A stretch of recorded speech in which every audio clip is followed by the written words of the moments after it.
Eh bien, bonsoir. Bonsoir. Michel et moi sommes très heureux de vous retrouver. Et vous remercions pour vos présences et vos soutiens rythmiquement renouvelés. Continuons ce soir ensemble l'exploration de ce cycle intitulé « Le temps du groupe ». Grâce à cette deuxième conférence, le contact de groupe. Pour cela, rappelons quelques points que nous avons abordés dans la première conférence lors de l'alignement de groupe. Nous avons mis en évidence le temps de l'âme. C'est un temps spiralé et cyclique, synthèse du temps linéaire occidental et du temps circulaire oriental. C'est le temps spiralé de la conscience qui avance inéluctablement et rythmiquement vers la conscience d'amour-unité. En effet, au sein de cette spirale d'évolution, si vous vous en souvenez, nous avons mis en avant les 4 phases d'un cycle, les 4 étapes d'un tour de spirale, cycle inéluctable pour que la vie avance de partout. Tant dans l'infiniment petit que dans l'infiniment grand, le processus évolutif, le développement de la conscience, s'articule autour de ces 4 temps. Un temps d'alignement, un temps de contact, un temps de distribution et un temps d'intégration ou bilan. C'est la condition sine qua non pour ne pas tourner en rond. Et comme nous l'avons souligné, en tant que chercheurs de vérité, c'est autour d'un point de conscience particulier que nous avons à mettre en œuvre ces 4 temps. Un point de gravité qu'on pourrait appeler, autour duquel se développe précisément la conscience avant de pouvoir continuer sa progression sur la prochaine spire autour d'un nouveau centre de gravité de conscience. D'ailleurs, beaucoup de nos jours se posent la question « Qu'est-ce que j'ai à faire dans cette vie ? Quel est mon prochain pas de conscience à développer ?» Et tout un temps, on parcourt monts et vallées à la recherche de la réponse, obnubilé par sa petite destinée, sans prendre vraiment le temps d'ouvrir les yeux sur l'ensemble. Pourtant, pour répondre à cette question, il est indispensable de resituer sa petite vie au sein de la spirale évolutive de la vie de l'ensemble de l'humanité et de la planète, comme nous l'avons fait la fois dernière. À ce sujet, gardons en tête ce schéma de la spirale de l'évolution des 7 groupes de conscience sur Terre, qui nous servira aussi ce soir comme base de travail.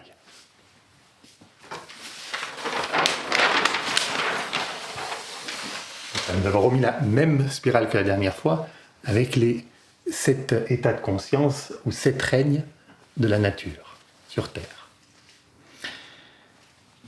Il va s'éclairer aussi progressivement. Nous avions d'ailleurs aussi zoomé dans la spirale de l'humanité pour y découvrir les 7 états de conscience, ceux que l'on a déjà traversés et ceux qui nous attendent et qui sont en lien d'ailleurs avec la conscience de ces 7 règnes. Et c'est ainsi que nous nous inscrivons de façon bien plus ajustée au sein d'une évolution globale, humaine, planétaire et solaire, qui dépasse et pourtant inclut toute vie individuelle. Seul moyen d'éclairer véritablement le point de conscience que nous avons à développer et autour duquel devraient s'articuler patiemment et cycliquement nos vies. À partir de là, nous pouvons nous atteler consciemment à nous aligner, contacter, distribuer et intégrer ce nouvel état de conscience et commencer à répondre à ce que nous avons à faire justement sur Terre dans cette incarnation. Le sens de toute vie ne s'éclaire que lorsqu'il est réintégré dans la spirale de l'ensemble. À partir de ce constat, nous avons vu qu'avec le changement d'ère, en tant qu'humanité, nous avions changé de spire, de point central de conscience, et que nous sommes maintenant invités à développer la conscience de groupe, ou conscience du 5e règne sur le schéma. Conscience en lien avec l'ère du Verseau et du rayon 7, qui va rythmer les 2000 prochaines années après avoir consacré une période au développement de la conscience individuelle lors des 2000 années précédentes, en lien avec l'ère des poissons et du rayon 6. Nous vous laissons donc le soin de réécouter, si ça vous intéresse, la dernière conférence donc pour les détails. Mais cette hypothèse de travail en spirale est une base essentielle pour comprendre les événements du monde. Il faut vraiment réaliser que nous nous situons à la charnière entre ces deux cycles, celui de la conscience individuelle et celui de la conscience de groupe.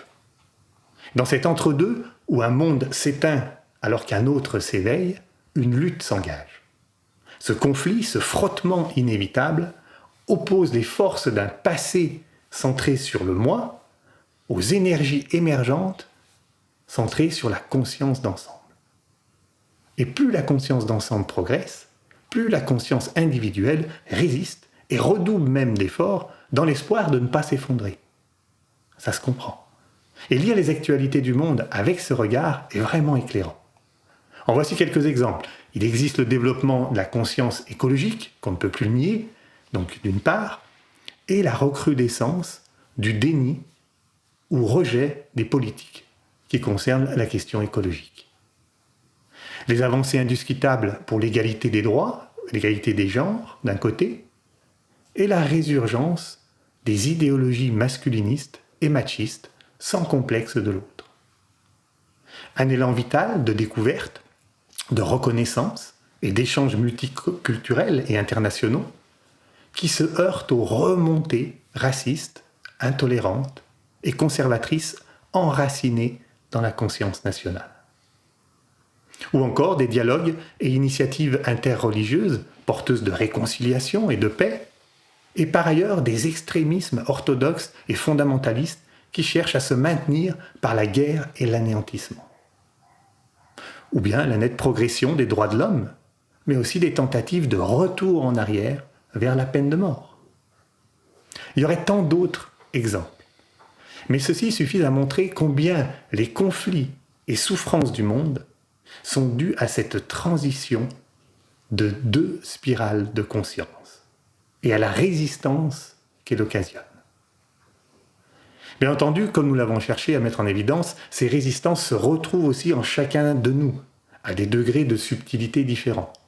Et c'est ce que nous essayerons toujours plus de clarifier afin de prendre part, nous aussi, à ce travail sans nous sentir séparés, critiques ou impuissants face à ce qui se passe dans le monde. Car comme nous aimons à le dire, le monde extérieur est le reflet de notre monde intérieur. Et tant que nous ne le saisissons pas pleinement, nous faisons preuve de séparativité et contribuons à la problématique de la séparativité, sans faire partie de la solution.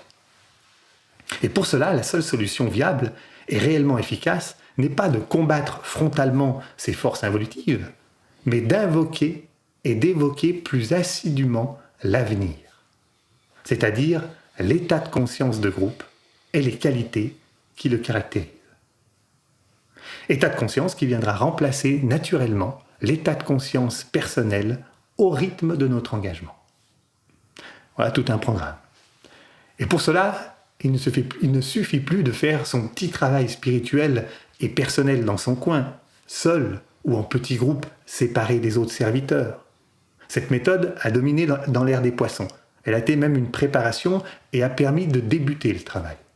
Mais aujourd'hui, dans cette phase de résistance et de recrudescence des forces séparatrices et égoïstes, l'ancienne méthode de développement ou d'initiation individuelle est révolue.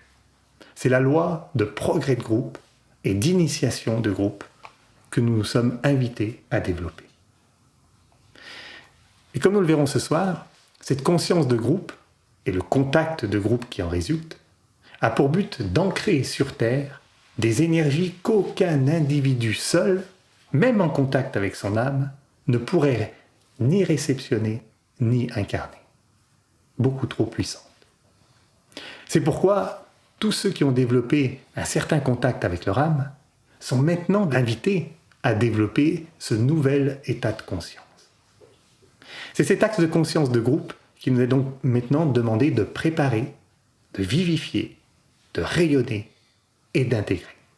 grâce à ces 4 temps. Et bien que nous ayons plus de 2000 ans devant nous, à notre stade, ce sont les cycles annuels des saisons et mensuels des pleines lunes qui vont nous intéresser pour pouvoir travailler consciemment à cette conscience de groupe. En effet, on retrouve ces 4 temps au niveau des 4 semaines qui rythment le mois. Il s'agit d'un cycle mensuel qui est rythmé par la rotation de la Lune autour de la Terre. On commence par une semaine d'alignement, en lune montante, suivie d'une phase de contact, centrée sur la pleine Lune. Vient ensuite la semaine de distribution, lune descendante, pour s'achever donc par 7 jours de bilan lors de la nouvelle Lune, avant d'entamer un nouveau cycle. Ce cycle mensuel s'inscrit lui-même dans une ronde annuelle, où l'on retrouve ces 4 temps avec l'hiver, le printemps, l'été et l'automne. C'est le rythme dicté par la rotation de la Terre autour du Soleil. Et cette année, avec ce cycle de conférences, c'est surtout sur ce rythme annuel que nous allons nous concentrer. L'hiver est donc le temps propice à l'alignement de groupe.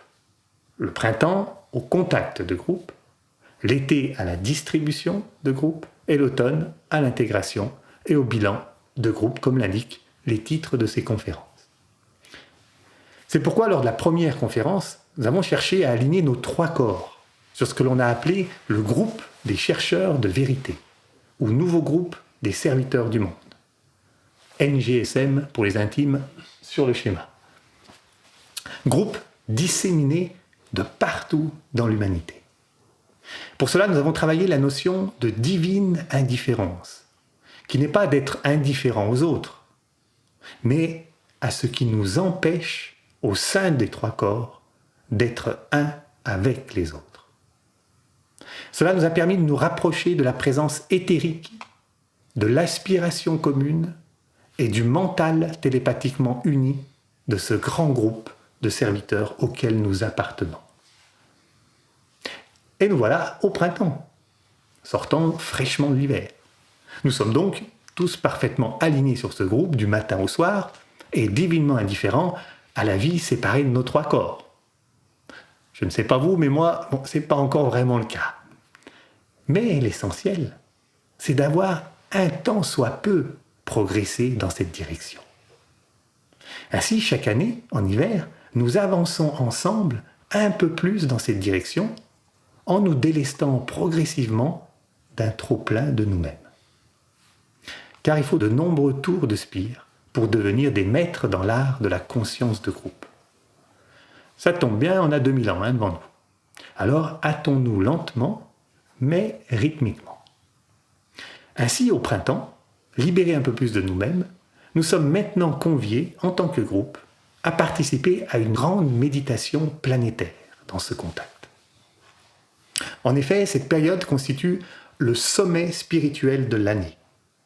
Lors des 3 pleines lunes de printemps, Bélier en avril, Taureau en mai et Gémeaux en juin, s'ouvre une fenêtre unique pour entrer en contact avec des énergies de haute intensité.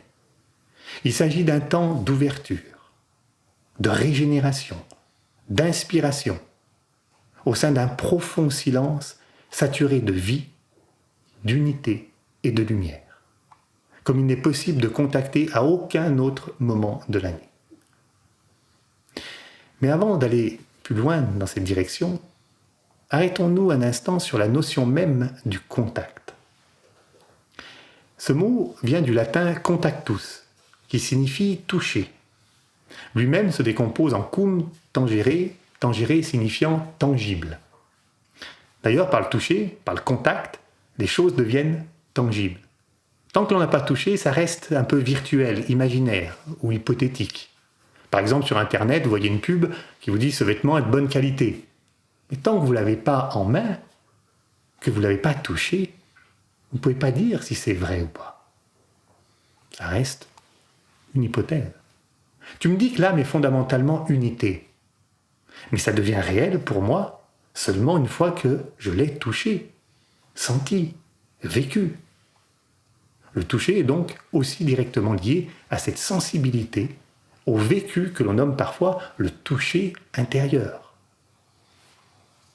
le contact intérieur.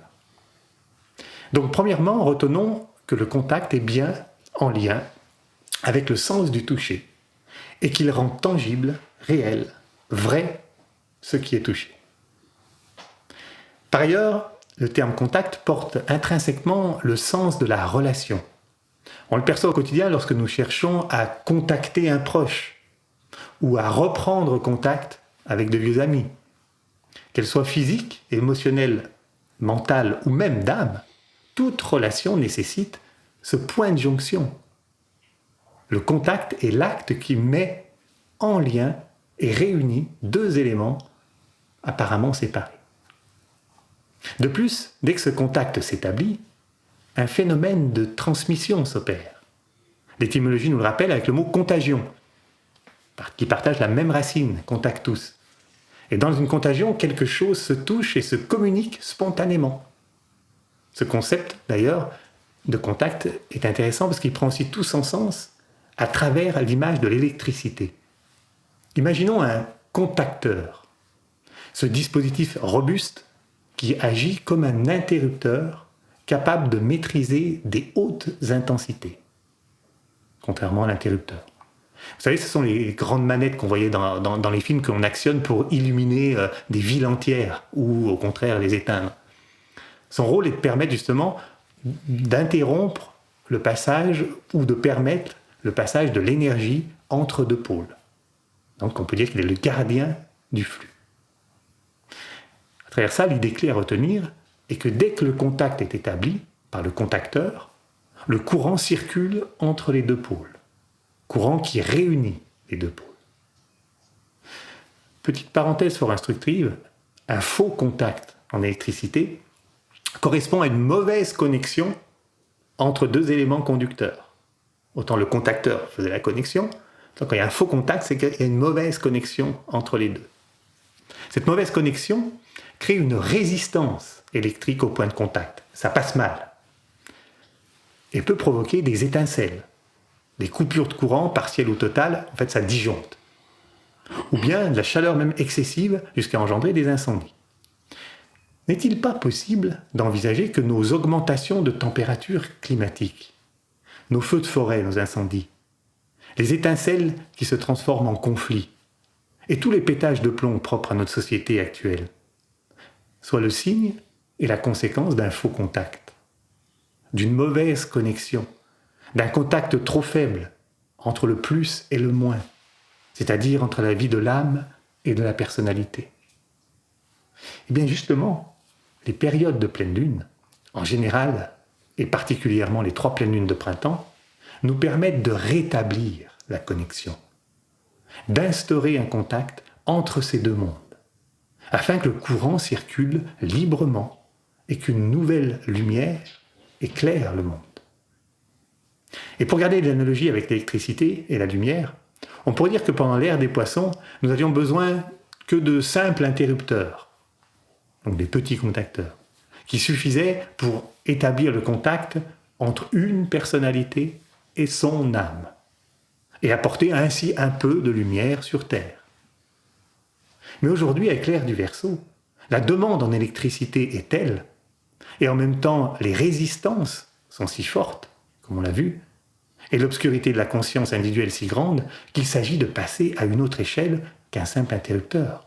Ce sont plus seulement des simples interrupteurs symboles de l'individu séparé qui sont nécessaires, mais des contacteurs, capables de supporter une grosse intensité de courant si l'on veut de la lumière pour tous.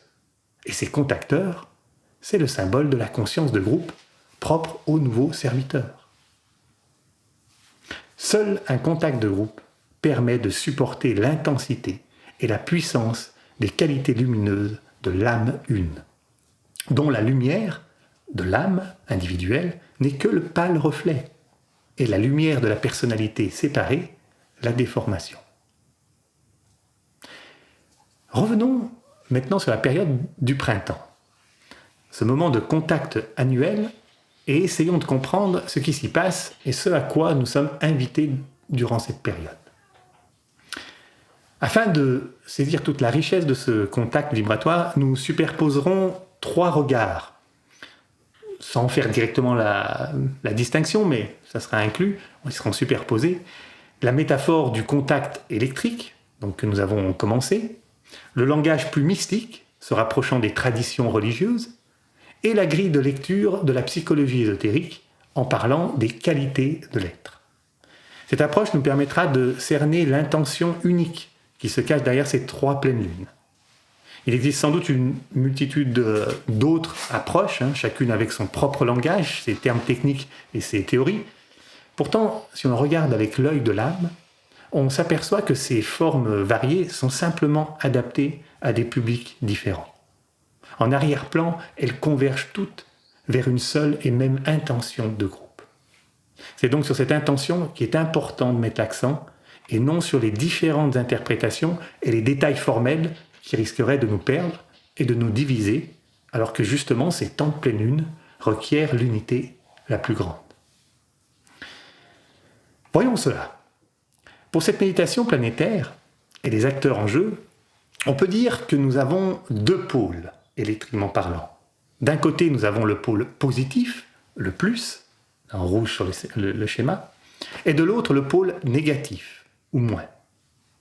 On peut dire que le pôle positif représente le groupe d'âmes libérées, les groupes d'âmes libérées, c'est-à-dire toutes les âmes pleinement conscientes et animées par les 3 qualités fondamentales de l'être, le bien, le beau, le vrai.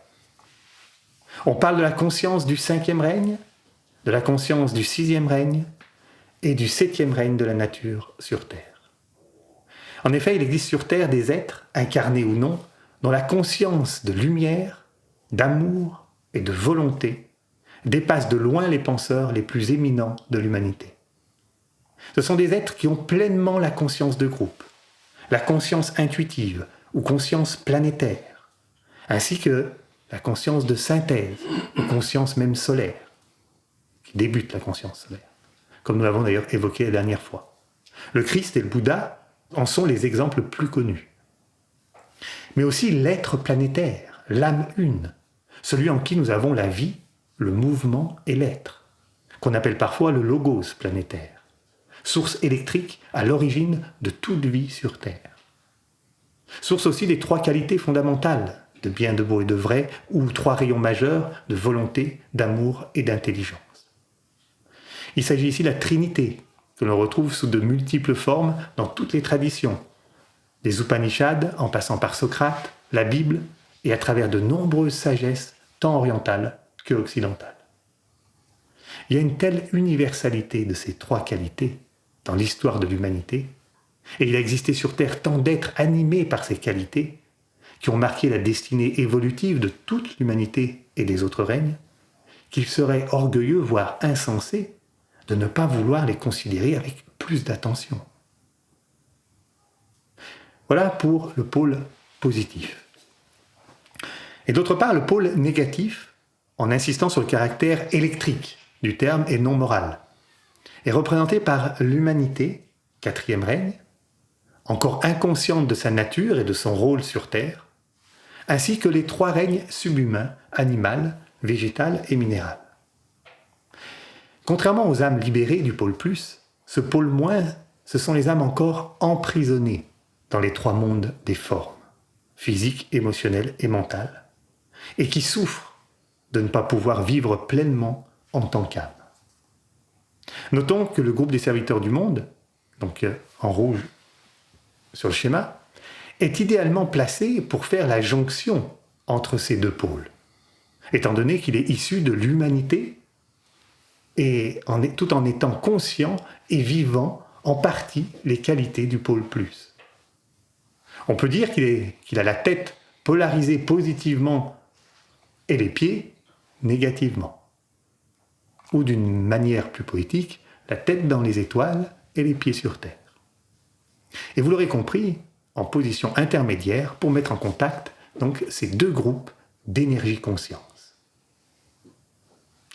C'est donc précisément au point de jonction entre ces 2 pôles, plus et moins, que nous avons à prendre notre rôle de contacteur en tant que nouveau groupe des serviteurs, pour faire le contact entre les 2, ou plutôt, comme nous allons le voir, pour devenir le contact entre les deux. Alors comment cela se passe-t-il ? Eh bien justement, par cette science du contact, qui nous invite à développer un toucher d'âme, ou toucher intuitif. Comme ça se dégagera au fur et à mesure de la conférence. Contact qui, comme on l'a vu, a le pouvoir de mettre en relation donc deux pôles et de libérer un courant d'énergie unifié. Mais à la différence d'un électricien qui a juste à poser un contacteur à l'extérieur, nous avons à faire ce contact par un toucher intérieur, par un vécu intérieur. Et c'est précisément là que se trouve un paradoxe qu'il est essentiel d'éclaircir. En effet, contrairement à ce que le schéma pourrait nous laisser penser, ce n'est pas en cherchant à s'élever à la hauteur du cinquième règne que l'on provoque le contact, mais c'est en aimant à la hauteur du cinquième règne que l'on s'élève et que le contact s'opère. Autrement dit, ce n'est pas en cherchant à s'élever que l'on aime, mais en aimant que l'on s'élève, et que l'on élève tous les règnes avec. Ça paraît anecdotique, mais c'est fondamental, car c'est un renversement total par rapport à l'ère des poissons et du rayon 6, d'idéalisme et de dévotion, qui nous influence encore puissamment et souvent inconsciemment, et qui fait que dans d'innombrables domaines, nous cherchons à l'extérieur ce qui se trouve, qui est à trouver même en nous, à l'intérieur. En effet, concernant notre sujet, il y aurait bien d'autres choses à voir par rapport à ça, mais concernant notre sujet, nous avons toujours mis l'accent sur le royaume de Dieu pour indiquer l'existence de ce cinquième règne.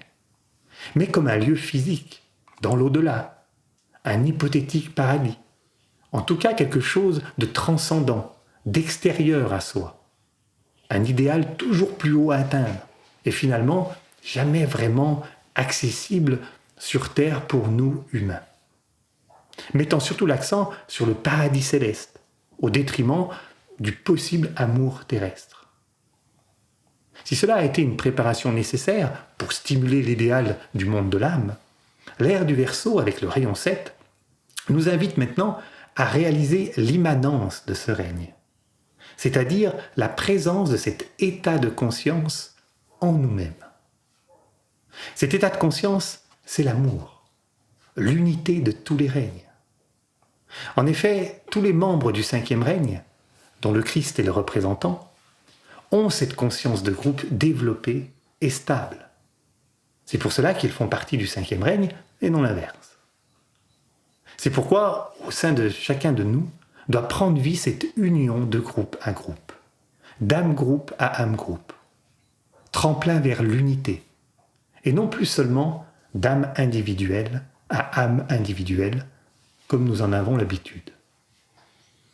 Réalisons combien le travail préalable d'alignement de groupe en hiver nous y a préparés.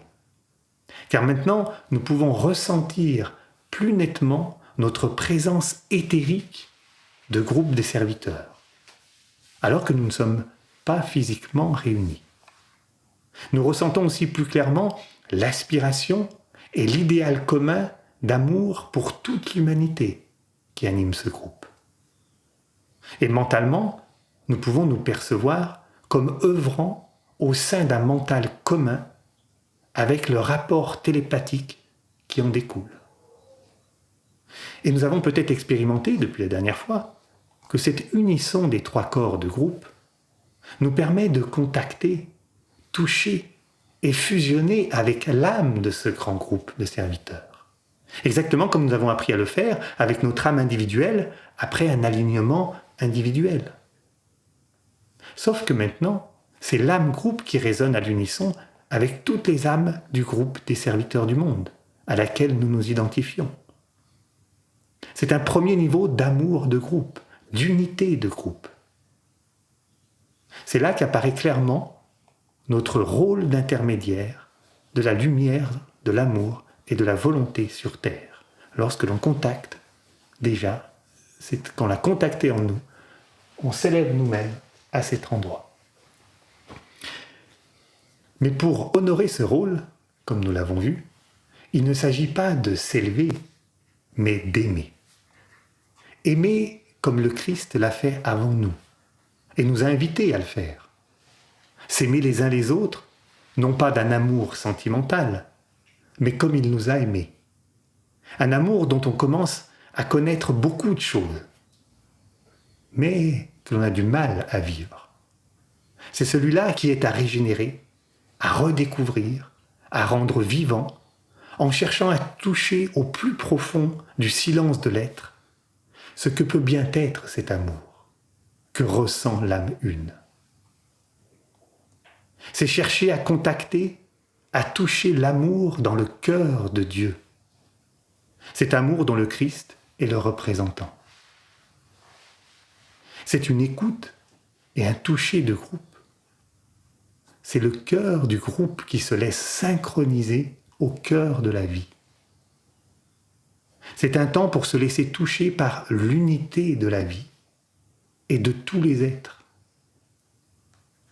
C'est une union de groupe à groupe, jusqu'à se sentir vibrer à l'unisson de la conscience la plus unifiée possible. C'est l'amour-unité au-delà de toutes les formes qu'il a pris jusqu'à maintenant. Un état d'être de groupe sans plus aucune séparativité. C'est percevoir l'unité dans sa diversité, autant que la diversité dans l'unité, sans aucune discontinuité. C'est ainsi que s'opère le contact, puis la fusion avec cet état de conscience du cinquième règne, où le véritable amour est vécu et que l'amour peut affluer ensuite dans le cœur de l'humanité et partout sur Terre. Le contact se fait en le rejoignant. Et c'est précisément ce contact que l'on cherche à opérer à la pleine lune de Pâques et que l'on peut travailler tout le mois d'avril. Le Christ étant le symbole, ou l'incarnation même selon les interprétations, de ce grand principe d'unité, de cette grande qualité de conscience de groupe. À Pâques, pendant toute l'ère des poissons, nous avons mis l'accent sur le vendredi saint et la mort du Christ, avec la peine et le sacrifice douloureux qui en découle. L'ère du Verseau nous propose aujourd'hui de célébrer la résurrection du Christ. Au-delà des querelles de chapelle concernant les faits historiques invérifiables et d'autres détails formels, il s'agit psychologiquement de contacter, fusionner et rendre tangible en nous, non pas le principe de mort, de douleur et de peine, mais celui de vie, d'amour et de joie de la conscience de groupe. C'est ainsi qu'à notre tour, nous pourrons affirmer intimement que l'amour triomphe toujours de la mort, que rien ne peut arrêter ou faire mourir cette pulsion de vie et d'amour présente en toute forme.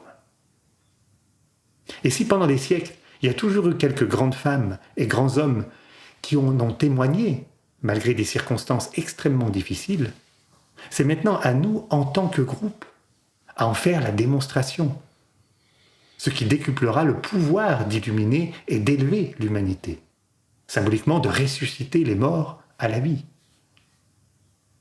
La beauté de cela est que si l'on considère le Christ non pas comme une personne, mais comme un principe, une énergie ou une qualité d'amour, alors n'importe qui, au-delà de toute religion, de toute tradition, de toute philosophie, peut participer à ce contact. Voilà encore une nette différence entre l'ère du Verseau et celle des poissons, où seuls les chrétiens baptisés étaient admis à établir une relation avec le Christ. Voici donc un premier niveau de contact qui est, comme nous l'avons dit, la correspondance supérieure, la correspondance de groupe du contact de notre âme individuelle, qui nous a été enseignée pendant 2500 ans, mais à laquelle nous allons apprendre à mourir pour ressusciter joyeusement dans le contact de l'âme groupe. Voilà une proposition de contact pour le mois d'avril et de la pleine lune de Pâques. Continuons notre cheminement et voyons maintenant ce que propose la deuxième phase du temps de contact annuel. Au mois de mai, un contact d'une intensité encore plus puissante est possible, lors de la fête de l'illumination du Bouddha, le contact du Vesak. On peut dire que c'est le summum du contact de groupe. Rappelons que le Bouddha, comme le Christ, est bien plus qu'une personne, c'est avant tout la présence d'une grande qualité, rayon ou énergie conscience. Le Christ représente, comme on l'a dit, la qualité d'amour unité, ou rayon 2, et le Bouddha représente la qualité de volonté, le rayon 1. À cette période, ce n'est plus seulement le contact entre les 4 premiers règnes et le 5e règne par l'intermédiaire du nouveau groupe des serviteurs dont il s'agit, mais un contact entre l'ensemble de ces 5 règnes avec les règnes supérieurs, 6e et 7e. Dans l'ère des poissons, une fois que l'on avait contacté personnellement son âme, on s'évertuait à contacter son maître et les membres de son ashram. Maintenant, après avoir contacté en tant que groupe l'ensemble du 5e règne, on peut s'ouvrir et contacter progressivement l'état de conscience des règnes supérieurs, là où la volonté de Dieu est connue. Pour reprendre la phrase de la grande invocation. Maintenant, le contact ne concerne plus seulement l'amour, car le 5e règne connaît le secret de l'amour. Mais cette invocation ou contact concerne la volonté. Il s'agit d'opérer maintenant le 2e niveau de contact, afin que le plan d'amour sur Terre, dont le 5e règne est le gardien, soit bien en syntonie avec les desseins de l'âme une, ou de l'âme planétaire, ou de celui en qui nous avons la vie, le mouvement et l'être. Être planétaire qui lui-même fait le même travail de contact avec l'âme du Soleil, qui lui-même contacte et réceptionne les énergies qualifiées des constellations. Car à partir du 5e règne, personne ne travaille seul. La loi de coopération ou loi de progrès de groupe est la norme. C'est une chaîne d'union, de groupe à groupe, de règne à règne. Cette 2e invocation de groupe au Vesak génère un magnétisme ayant le pouvoir d'évoquer une impulsion magnétique de réponse correspondante de la part de ces grandes énergies conscientes ou grands êtres qui veillent et cherchent à illuminer notre planète. C'est le moment de l'année où une parcelle des desseins de Dieu est pénétrable, pour reprendre la terminologie chrétienne. Encore une évolution par rapport aux poissons, où ils étaient impénétrables. Autrement dit, lorsqu'un degré d'amour-unité a été atteint, grâce au premier contact, il est possible de s'ouvrir à un contact plus grand, à une nouvelle qualité encore peu connue, la volonté. Cette énergie de vie qui est à la source de tout et qui pousse tout en avant et vers le haut. C'est elle qui donne le sens à la vie. Énergie, dessein, volonté, qui sont en lien avec l'énergie de la constellation du Verseau, qui déverse actuellement ses rayons de qualité à travers notre système solaire et qui impacte tous les changements présents et à venir sur notre planète. Dans cette période de contact, il est donc important de réaliser que la nouvelle civilisation à venir, de l'ère du Verseau, sera aussi éloignée de notre civilisation actuelle que celle-ci l'a été par rapport à l'âge de pierre. C'est pourquoi le véritable contact est synonyme d'intuition de groupe, qui perçoit au-delà de toute forme imaginable, au-delà de toute représentation mentale, le cœur de ce qui est à venir, c'est-à-dire la qualité, l'intention et la vie à l'origine de la forme. C'est comme entrer dans le cœur d'une graine pour y sentir la vie et la note de la fleur à venir. Ces éclairs d'intuition contiennent en un tout synthétique l'ensemble de ce qui donnera vie aux nouvelles formes. Il nous permet parfois de voir, par un toucher direct et synthétique, ce qui mettra beaucoup plus de temps à se révéler et à se déployer au sein des formes. C'est pourquoi on dit que Mercure, qui est en lien avec l'intuition, est la planète qui a le pouvoir de restaurer la vue, la vision claire de ce qui doit être. C'est la connaissance par l'intuition. Ce sera ensuite le rôle du mental de prendre le relais pour traduire cela en forme pensée, claire et vivante, afin de donner l'impulsion et la direction à tous les penseurs et les gens de bonne volonté pour construire le nouveau monde. Ce sera le temps de la distribution, comme nous le verrons la prochaine fois. Par contre, ce qu'on appelle communément l'intuition n'en est qu'un écho lointain et déformé. Il correspond à un éclair de toucher émotionnel, qui est exclusivement en rapport avec sa petite vie et ses affaires personnelles, ou celles de ses proches. C'est un premier pas, mais le contact de groupe, l'intuition de groupe, ne révèle que ce qui concerne la vie de l'ensemble et non celle de l'individu. D'où l'importance de l'oubli de soi, évoqué dans le mantra du nouveau groupe des serviteurs qui doivent apprendre à devenir les nouveaux intuitifs. Quoi qu'il en soit, le contact intuitif nous confirmera toujours plus que cette volonté, ce dessein, n'est pas un lieu extérieur ou quelque chose au-delà de nous, mais bien en nous-mêmes. Grâce à ce toucher, le transcendant deviendra immanent. C'est ce que nous avons appelé la transimmanence dans la conférence sur la religion en 2024. Conférence d'ailleurs très complémentaire à celle-ci, dans laquelle nous avons par ailleurs développé plus en détail le mantra de la grande invocation, particulièrement recommandé au moment des phases de contact. Et afin de nous aider à entrer dans ce toucher intuitif, en rapport avec cette énergie abstraite de rayon 1, laissons résonner aussi ces quelques mots. Ce contact, c'est devenir le souffle de cette vie une qui pousse tout en avant et vers le haut. C'est sentir derrière la puissance de cette intention la présence d'une intention puissante.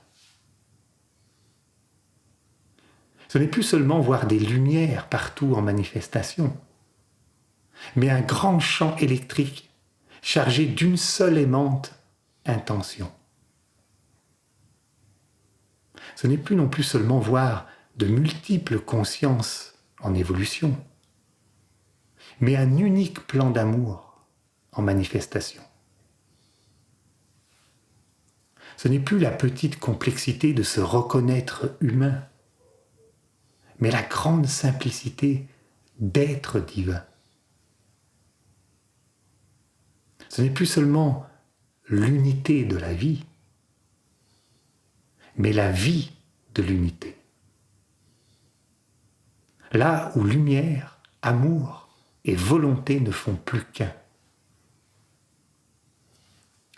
Tout cela peut nous paraître bien abstrait, mais a pour but de nous entraîner à écouter au-delà de nos habitudes de perception, d'orienter l'attention et le silence dans une direction précise, tout en laissant l'ouverture à ce que nous ne connaissons pas encore, mais qui cherche à se révéler. C'est dans ce silence actif que la magie du contact, avec des états de conscience et de vie hors de notre champ de perception habituel, pourront se déposer avant de se révéler. Pendant toute la semaine de la pleine lune du Vésak, c'est-à-dire 3 jours avant et 3 jours après, et bien entendu particulièrement le jour même, nous sommes invités à nous organiser afin de pouvoir nous rendre le plus souvent disponibles à ce grand temps de contact.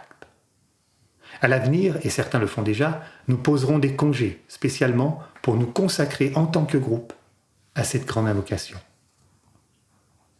Car c'est à ce moment que le souffle divin, saturé de vie, d'amour et de lumière, régénère les pensées et le cœur de tous les serviteurs et nous donne ainsi l'énergie et la force de continuer à inspirer et élever l'humanité vers sa destinée. Ce temps est avant tout un moment de contemplation profonde, où il ne faut attendre aucun résultat dans la forme. C'est le moment le plus abstrait de l'année, où le cœur et le mental se gorgent de vie et d'amour.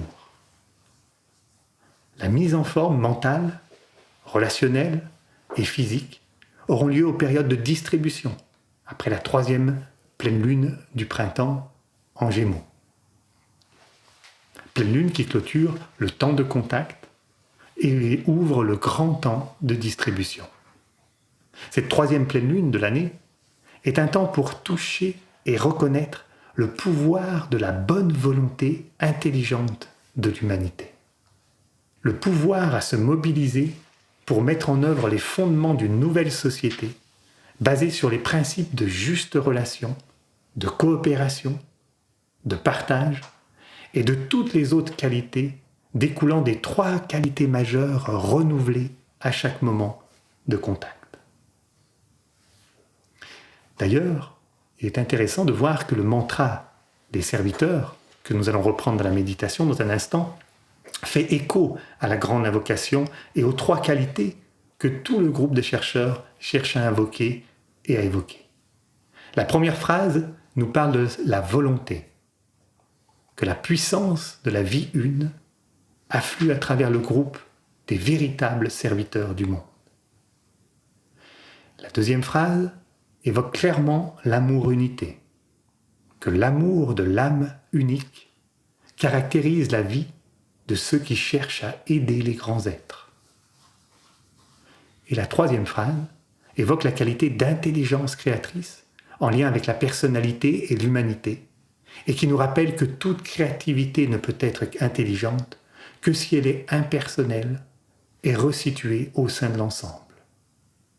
Puis-je remplir mon rôle dans cette œuvre unique, par l'oubli de moi-même, l'innocuité et la parole juste. Pour conclure, gardons à l'esprit 4 points. Premièrement, que le contact de groupe est un contact d'âme-groupe à âme-groupe, au bénéfice de tous les groupes d'âmes sur Terre. Deuxièmement, que ce n'est plus en cherchant à s'élever que l'on aime, mais en aimant que l'on s'élève et que l'on élève tous les règnes avec nous. Troisièmement, que le contact de groupe s'opère non pas en dehors de nous, mais à l'intérieur de l'être commun que nous sommes en tant qu'âme. Et quatrièmement, que l'intuition est le toucher naturel de l'âme. Elle est l'avenir de l'humanité et lui révélera sa destinée. 4 notes que nous retrouverons dans le poème de Michel.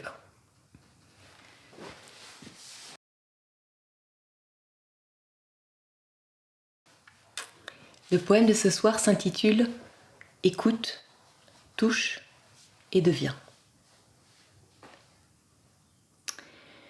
Dans la spirale de la grande vie, rythmiquement, une phase de contact s'accomplit. Phase d'ouverture et d'écoute aguerrie, proposant une transformation de l'être, une véritable alchimie. Le toucher rend réel et tangible. Il met en relation jusqu'à une fusion infaillible et fait circuler la vie, la rend disponible. Là où elle a été invoquée, elle devient donc perceptible. Si l'écoute concerne les grandes qualités, ces vibrations évolutives seront régénérées. Si vers nos seuls désirs l'écoute reste tournée, alors seuls des petits accomplissements seront engendrés.